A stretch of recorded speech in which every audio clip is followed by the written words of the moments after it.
Welcome to the Extra Mile podcast for bar exam takers.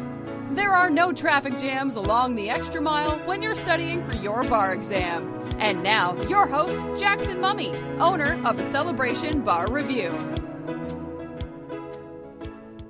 Well, hey, everybody. Welcome to episode 285 of the Extra Mile podcast for bar exam takers. This is your host, Jackson Mummy, and this is the start of a new decade. Ooh, amazing. Happy New Year to everybody. Hope that your 2020 is off to a great start. We took a couple of weeks off to rest and recover, spend some time with family, and cheer on our beloved New Orleans Saints, who unfortunately, once again, have proven that there are many ways to lose a football game, all of them apparently in the last play of the game. In any event, I hope your fortunes are better than my football team's.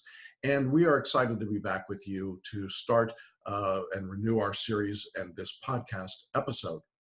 I thought I'd start today by just doing a quick recap of kind of where we are in the Extra Mile and at Celebration Bar Review, because as we start this new decade, it seems like kind of a time to go back and reflect just a little bit. I started this podcast, the first episode was July 1st, 2015. So we've been going a good 4.5 years. This is episode 285, and that is hard for me to imagine. That's a lot of content, a lot of hours behind the mic and in front of the camera, and literally tens of thousands of people who have downloaded these episodes, shared them, and given us their feedback. And I am so grateful for all of you. If this is your first time on the podcast, welcome. We're really glad to have you with us.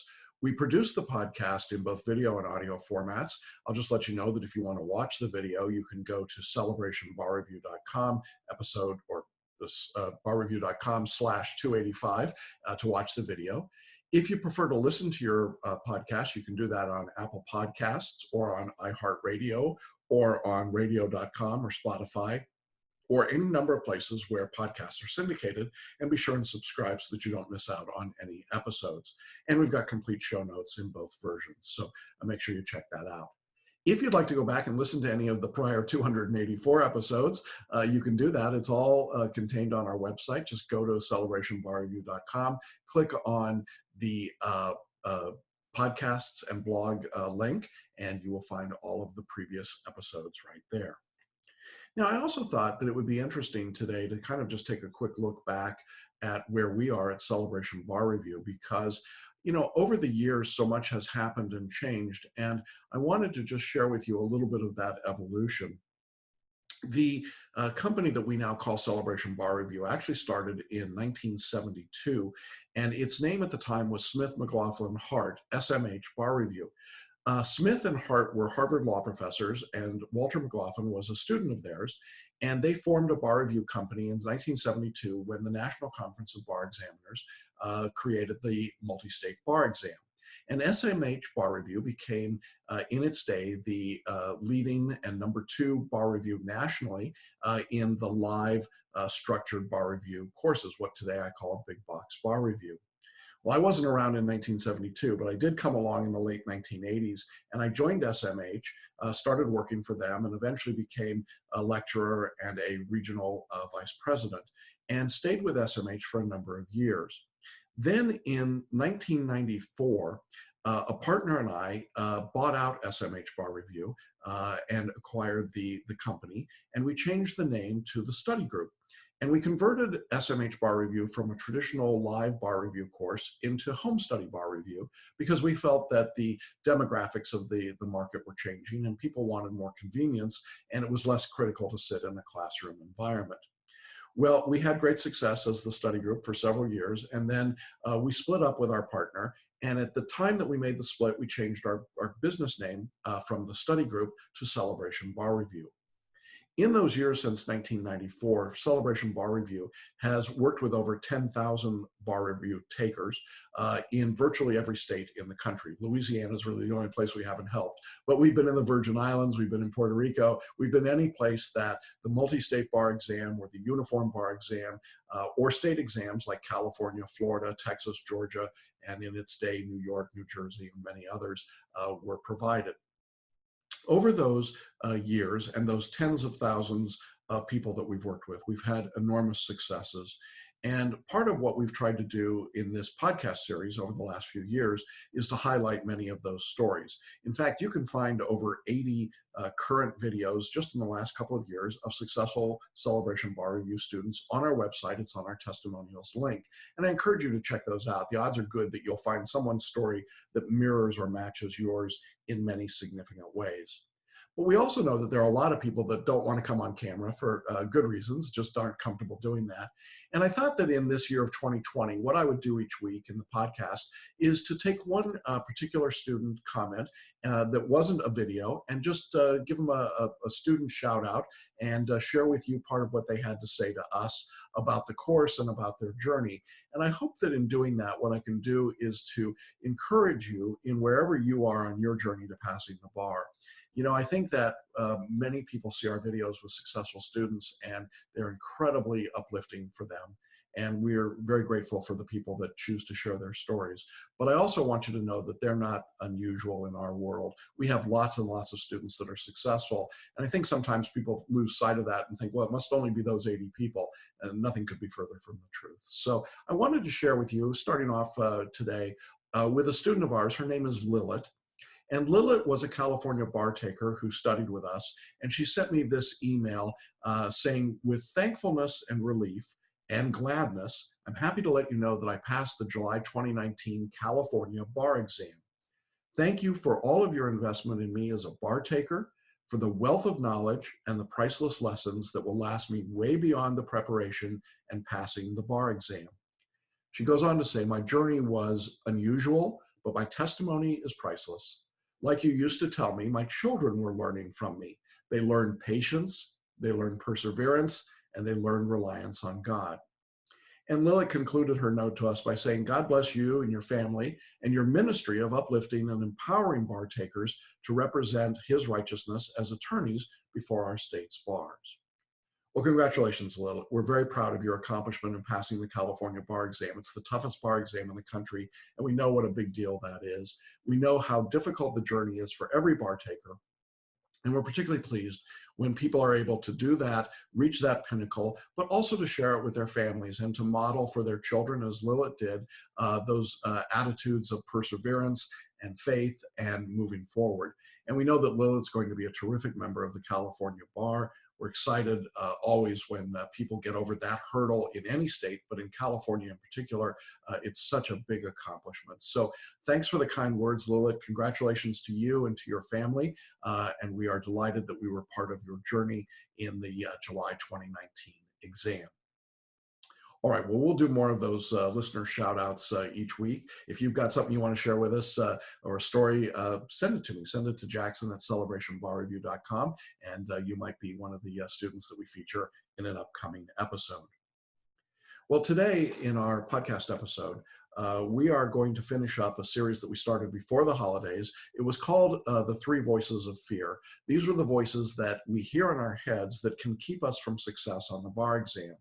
Today's episode, we're going to look at that third voice. It's called the voice of judgment. We're going to look at how our neocortex, our new brains, give us the voice of judgment that says we're not good enough, and what we have to do to overcome that in order to be successful on the bar exam. Now, if you haven't listened to episodes 283 and 284, I would encourage you to do that. We actually look at all three voices. The voice of fear was voice number 1, and the voice of cynicism was voice number 2. And today we're going to look at the voice of judgment. And I think that you're going to find this information really helpful, regardless of where you are in your bar exam process, because it's really critical that you quiet or silence those voices in your head so that you can get the maximum impact from your study. So we're going to take a look at that. One final note before we jump into today's message about the voice of judgment. I want to let you know that, as always, our episodes are being brought to you by our free training webinar. It's called Do Something Different, Make the Next Bar Exam Your Last Bar Exam. This is an all-new 90-minute training program. It's completely free of charge, and we're going to show you during this training what you have to do in order to pass the bar. There's 4 basic steps to follow. We'll walk you through them. We'll share with you case studies of successful students who've done just what we're asking you to do. You'll hear from them in their own words about what they did that was different. Now, the beauty of this training webinar is that it's set up in an on-demand format, so you can watch at the date and time that works best for your schedule. All you have to do is to jump on and register. You can do that from the show notes page. You'll see a button right there to register, or you can go to celebrationbarreview.com/webinar, find out more about the training, and then register from there. And then you can go right in and watch immediately or schedule it for a different date and time. We've had thousands of people go through this training session. It's been incredibly valuable for people, and we're glad to offer it to you free of charge. And so we encourage you to get in. If you're taking the exam in 2020 or later, go ahead and jump into this training and find out what you have to do. Do something different. Make the next bar exam your last bar exam. All right, I'm not going to keep you waiting any longer. I'm excited to share with you this third message in our series on the voices of fear. Let's find out about the voice of judgment. Welcome back to the third in our series on the voices of failure, the three voices that we hear in our brain that can keep us from success on the bar exam. In today's message, we're going to focus on the third voice called the voice of judgment. Now, this is an important voice because it's the one that's the most contemporaneous or contemporary. It is our neocortex, and it's the voice that tells you, I am not enough. And we're going to look at what that means, how you can deal with it, how you can minimize it when it comes to studying for the bar exam. Now, if you've not watched the two previous videos that we made about these different voices, I want to encourage you to do that, and we'll link to them with this message. But in the first of the three videos, we looked at voice number one that we called the voice of fear. This was part of the reptilian brain, and it was the part of our voice that told us that I am not safe enough. And how important that is, because that is our core basic function. In order to survive as a species, we have to be alive. And so safety is important. And so the first oldest part of the human brain is the reptilian brain, and it's the one that says you're not safe enough. Well, we learned in that first discussion that in order to overcome that voice that could keep us from doing things that we really need to do or want to do in order to be successful, that we needed to practice awareness and trust and surrender. And I encourage you, if you are feeling at all the sense of fear and you're not safe enough when it comes to studying for a big high stakes test like the bar exam, to go back and check out that video discussion. I think it's really useful. In our second discussion, we looked at the second voice, which is the mammalian brain. Now, this is the brain that wraps over the reptilian brain, and this is the voice of cynicism.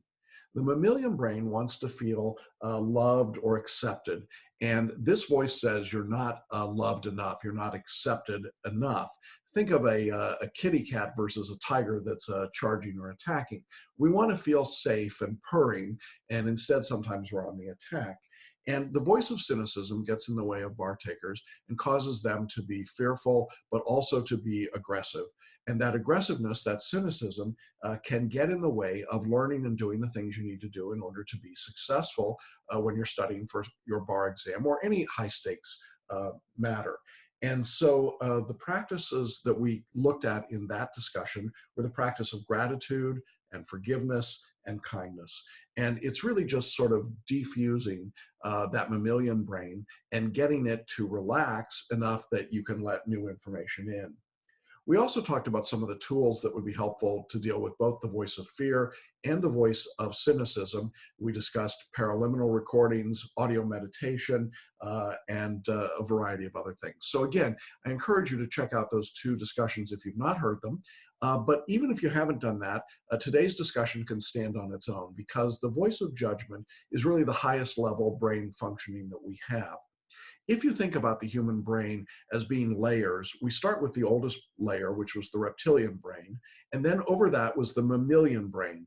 And then overlapping both of those is the neocortex or new brain. This is the executive function, what we think of as contemporary modern humanity. Now, the neocortex has both a left hemisphere and a right hemisphere. You're undoubtedly familiar with those two concepts. The left brain is what we think of as the executive logical function. So if you're a left brain thinker, and most attorneys and law students would put themselves in that category, you're logical, you're analytical, you're rational, you're thinking with your executive function or the prefrontal cortex here. And that is the 10% of our brain that we are most aware of most of the time. But of course, there's another 90% of the neocortex, and that is the right brain, the artistic, visual, creative side of our brains. this is the part that most of us don't use very frequently, or certainly not enough. But it's certainly the part that would be predominant for artists and writers and performers and people in the performing arts generally who use the creative source of their brain more extensively. The key, of course, is to be able to balance out those two. And the conscious brain, what we think of as the inner brain, is this back part of our head in the neocortex. It's the right brain. And the right brain is incredibly powerful, but often does not get much of a voice because the executive function tends to be a take charge type A kind of part of us. And it says, well, I'm in charge and here I go. And so in our brain, we have this war going on, even at the neocortex level, between the right brain and the left brain. And it's significant when it comes to studying for the bar exam, because as your left brain is saying, well, I got to learn this and master this and become really good at this, the right brain is saying, well, what are the connections? How does it fit? What's going on? How does it feel? And we're like, there's no feelings in the bar exam. But that's not true. There are a lot.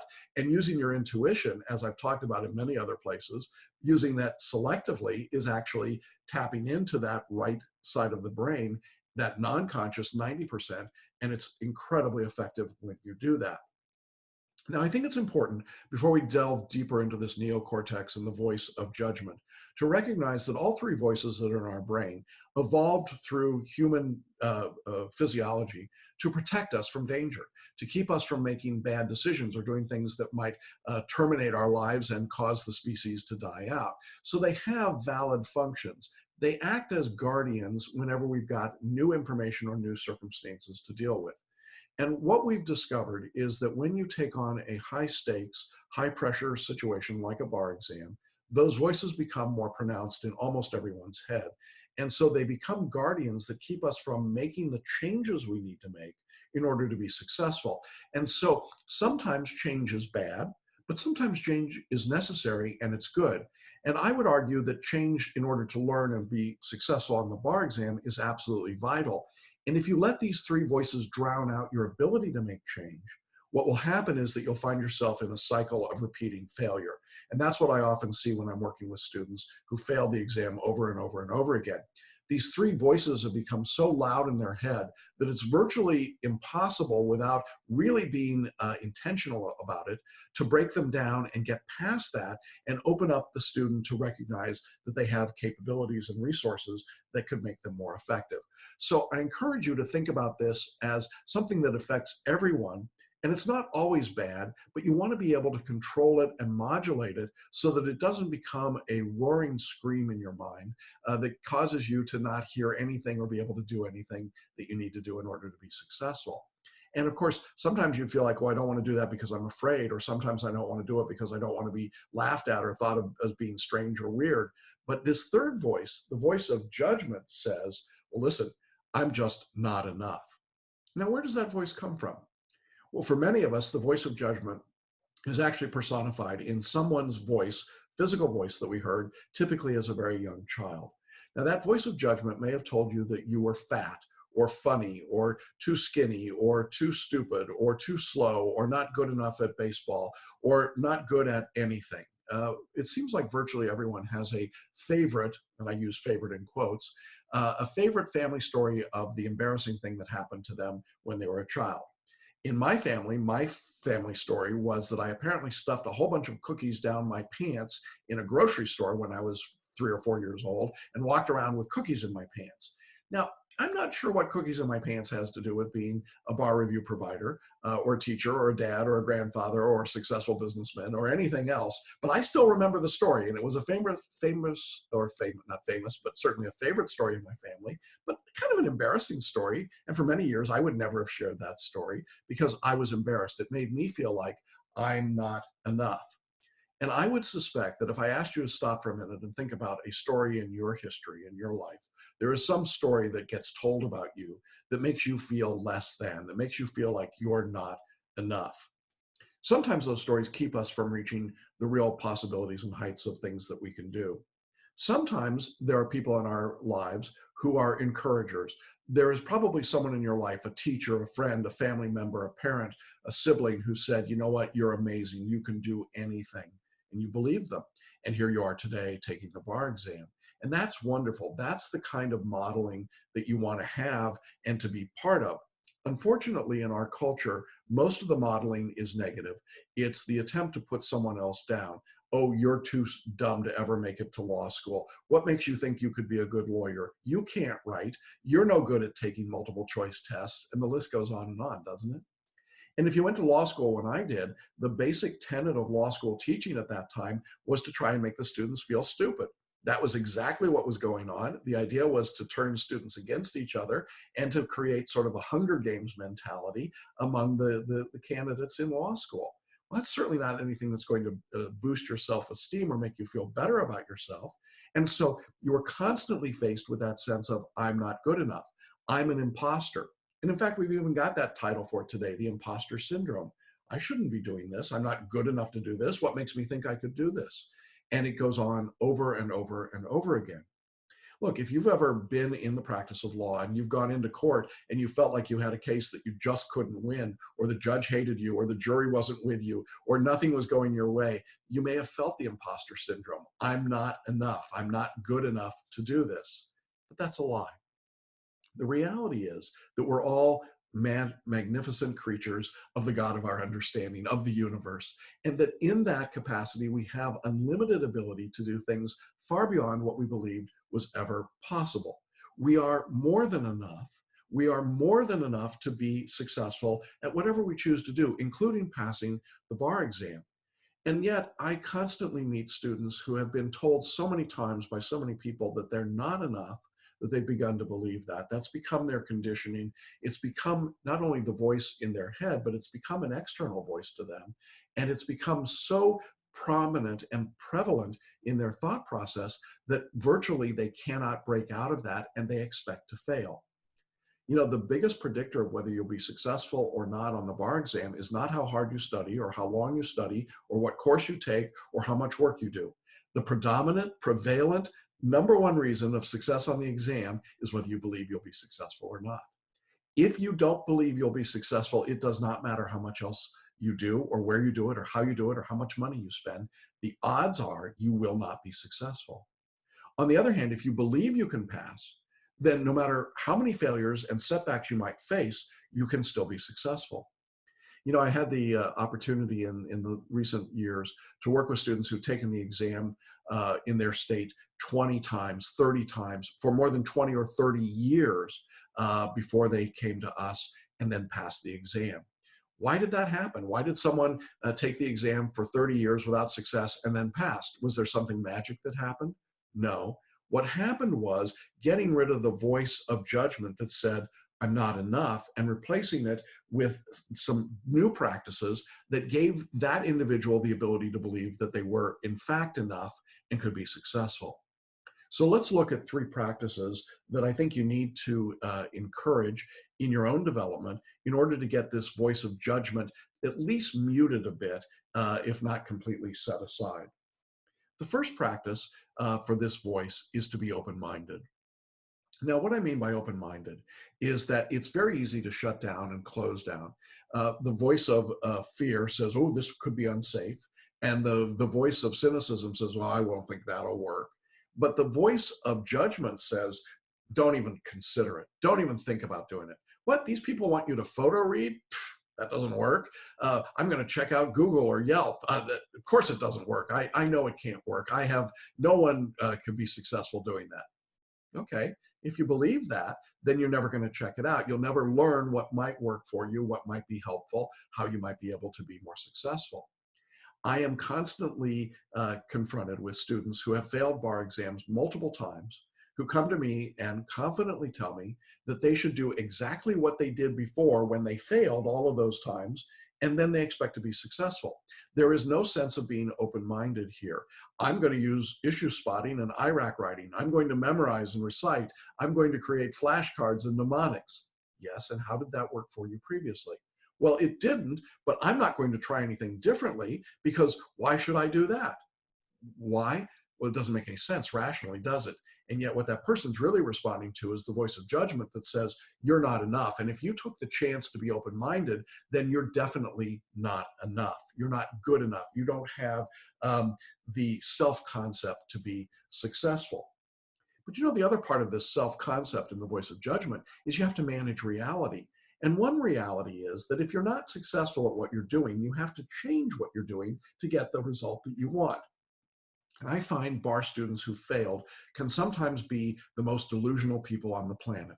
They expect that by doing the same thing over and over and over again, that somehow the results will be different. And as we've all heard many times, that is the classic definition of insanity.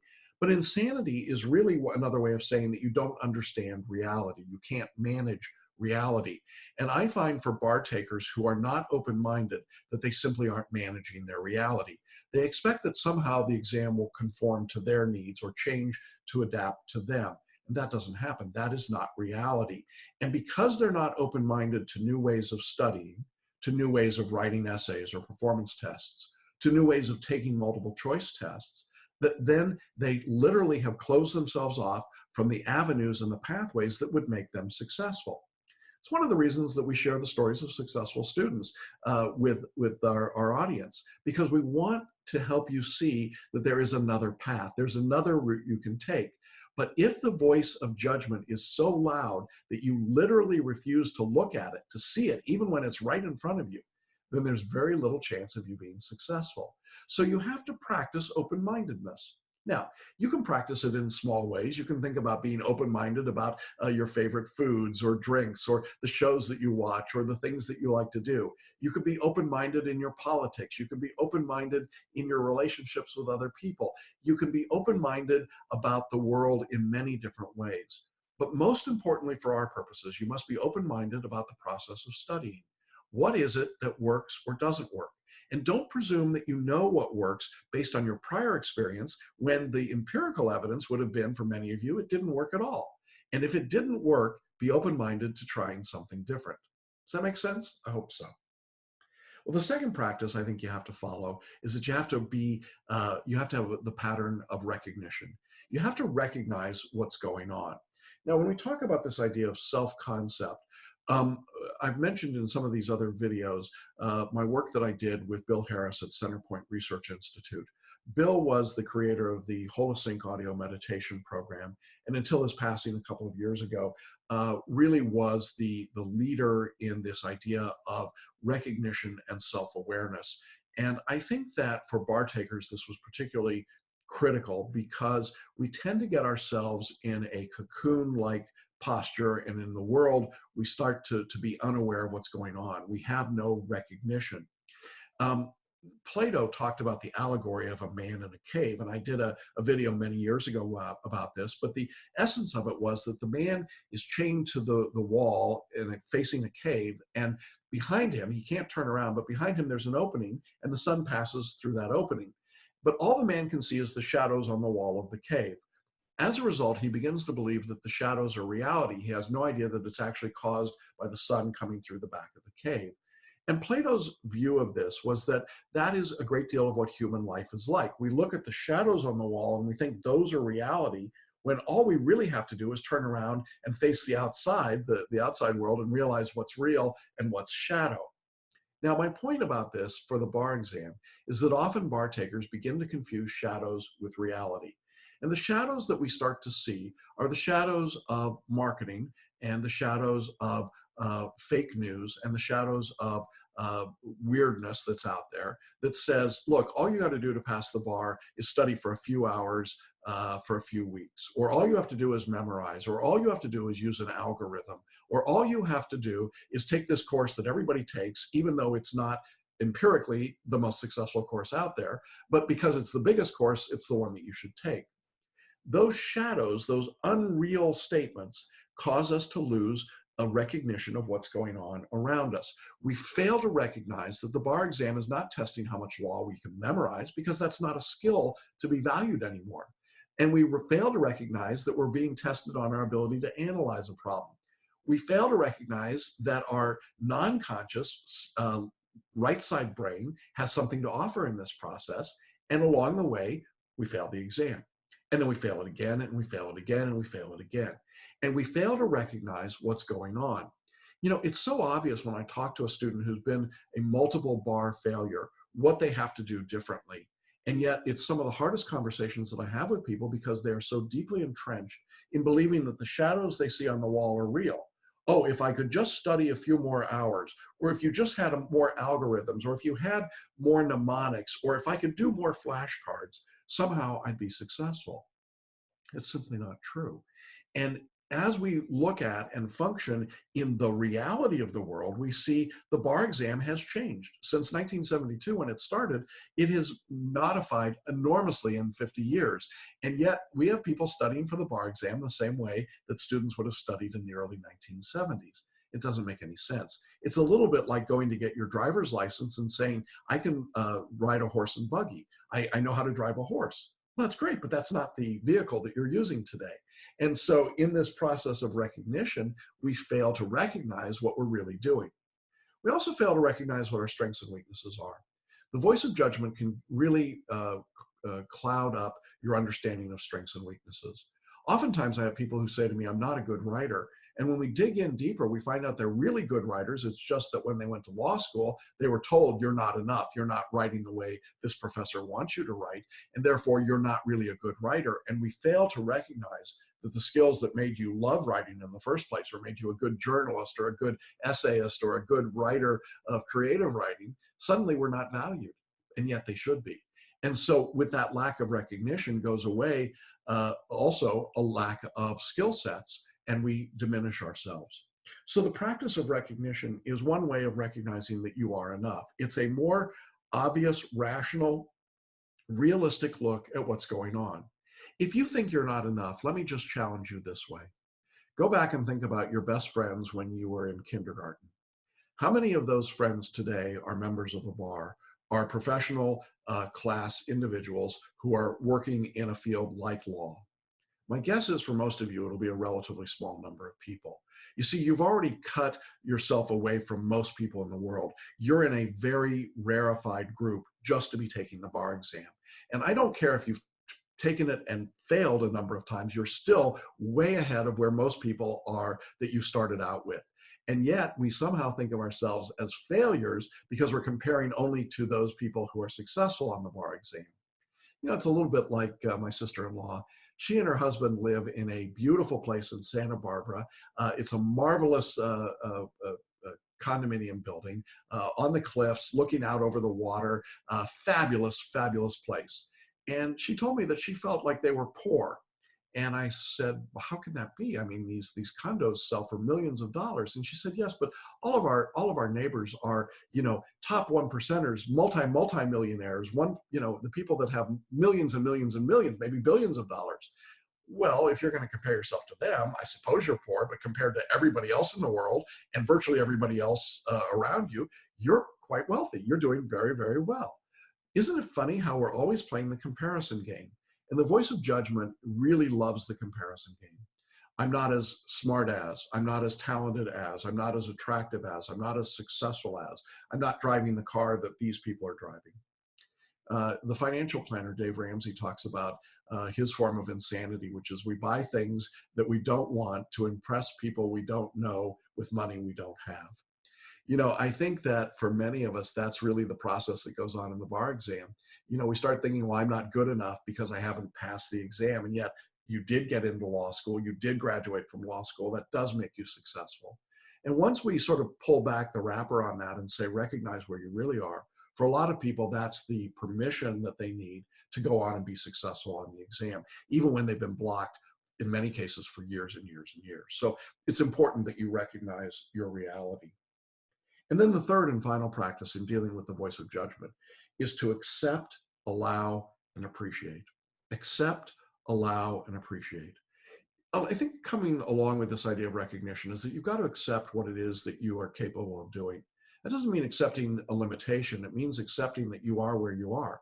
I have taken and failed the bar exam. Okay, but I'm in a position to do it. I accept that I have things that I need to learn. I need to be open-minded, that other practice. I can accept that I have to put in the effort and make the time and the investment to be successful. If you refuse to accept the reality of where you are, and by reality, I mean the objective reality, not the perceptive reality, then you're taking a big step towards being successful. It's only when we cloud our minds with the unreality that we're unable to accept where we are and what we need to do. So acceptance is part of what I think has to happen here. But along with acceptance, we have to allow change to occur. We have to allow ourselves, give ourselves permission to change. That's what the practice of open-mindedness is about. We have to allow ourselves to grow, to learn, to develop. We have to allow ourselves to find out about meditation, or to find out about photo reading, or to find out about a different way of writing. We have to open ourselves up and allow ourselves to learn that there might be different ways to attack the exam that would be successful. If you don't allow yourself that period of exploration, then you're confining and condemning yourself to a path that, for many of you already know, doesn't work and will continue to be unsuccessful. And what's the point? And then people give up. And that's the worst possible thing I think that could happen. So we accept, and then we allow ourselves to be open to what's coming. And then finally, we appreciate what's happened. You know, it's important, I think, to appreciate all that you have, certainly as you think about this process. I know a lot of us grumble and complain about the fact that you have to take a bar exam. It seems like an unfair situation, and I understand that. But at the same time, I think we can appreciate that we are the beneficiaries of a system that allows us to gain acceptance on the basis of merit, that we can be appreciative of the fact that you have a law school education, that you've learned to think and write and can express yourself in different ways and more successful ways. I think we can be appreciative of the people in our lives who've supported us, our family, our friends, our teachers, our mentors, those that we come across on a daily basis. You can appreciate the people that are helping you study for the bar exam. Maybe they're making a financial contribution towards your studies, or helping out with watching the kids, or maybe just giving you a pat on the back, or taking a little of the burden off at work. When you are appreciative, a lot of things start to go in your favor. When you are selfish and acting fearfully, very few things go in your favor. One of the suggestions I make to my students in the last month before the exam is that they spend a certain number of hours every week doing something for someone else. They might say, well, why would you do that? Why wouldn't you want to study more hours? Well, when we take just a little bit of time to do something nice for someone else, maybe do some grocery shopping, or mow a lawn, or shovel a walk when it's snowing, or make a phone call, or reach out to a family member or a friend, what we're doing is reminding ourselves that we are pretty lucky. We're pretty special to be in this situation. And there are many people who would give anything for the chance to be a failure on the bar exam. It would be such a step up from where they are presently in their lives. When we're appreciative of the people around us and the circumstances around us, we recognize that we have great opportunity. I have the privilege of working with foreign trained attorneys every day who have come to the US to take the bar exam. Many of them have come from circumstances and situations that are really almost unfathomable to me. And they've worked incredibly hard to get to this position. And it's frustrating and frightening and discouraging for many of them. But you know, almost without exception, foreign trained attorneys expressed to me their appreciation for the chance to be in the United States, to take the American bar, to show that they're capable of being successful on this test. Sometimes, you know, we're pretty ungrateful about what we've got. We expect everything to be handed to us. You know, I spent my money for law school. Why don't they just let me into the bar? Well, it doesn't work that way. I heard from somebody today that said, well, I've never been to law school. In fact, I haven't graduated from college, but I think I should be a lawyer. We call it the Kim Kardashian effect. I understand that, but it's not the way it works. You should appreciate all that you've done and all you've accomplished so that you have some counterbalance against the voice of judgment. When it says, I am not enough, you can say, oh, I am enough. Look at what I've done so far. Look at all that I've done. I share with my students very frequently the Wizard of Oz story. In fact, at our live boot camps, we in fact do a bit of the Wizard of Oz, because we want to remind people that this voice of judgment that says I'm not enough is really not true. You remember that the Tin Man and the Scarecrow and the Cowardly Lion all believe that they're not enough. They don't have a brain, they don't have a heart, they don't have courage. And yet the wizard shows each of them that they have absolutely more than enough. And they've always had it. They just needed to come to recognize it. They needed to appreciate their skills, their wisdom, their intelligence, their courage. It's all that it really takes. And ultimately, Dorothy has always had the ability to go home if she just clicked her ruby red slippers together and said, there's no place like home. She had to recognize, to accept, and allow that she had that ability. I know it's simplistic to say the bar exam is like a movie or a story, but the story really reflects a truth about the human condition. We all have great talents and skills and abilities that reside within us. All we have to do is reach in and use them. Like Dorothy, we can click our heels at any point and say there's no place like home, and we can pass the bar exam. It's not magic the way that we do that. It's done through simple steps. So what are the tools that you can use to deal with the voice of judgment, the voice that says I'm not enough? Well, as I've talked about before, I think one of the most important tools that you can use is to meditate. Meditation allows us to be aware of our reality. It helps us to recognize and to be open-minded. Bill Harris once said to me, no one does something deliberately to harm themselves unless they're psychopathic. In other words, we don't act against our own best interests, but often we do things that are really against our interests because we're not aware of what we're doing. We're not thinking about what we're doing, and so we take steps that any rational person would look at and say, oh, that was a big mistake to do that. When you use meditation, one of the things that you're doing is opening up new neural pathways. You're becoming more aware of the steps you're taking. You have higher recognition. You also reach an acceptance and an allowance and an appreciation because of that particular step that you're taking. And so I encourage a practice of daily meditation. We use a product called Holosync, created by Centerpoint. We'll link to that. We think it's a great product because it allows meditation to happen to you. You don't have to sit and concentrate on your breathing. It's about as effortless as anything could be. You just put on a set of headphones and listen to the recording.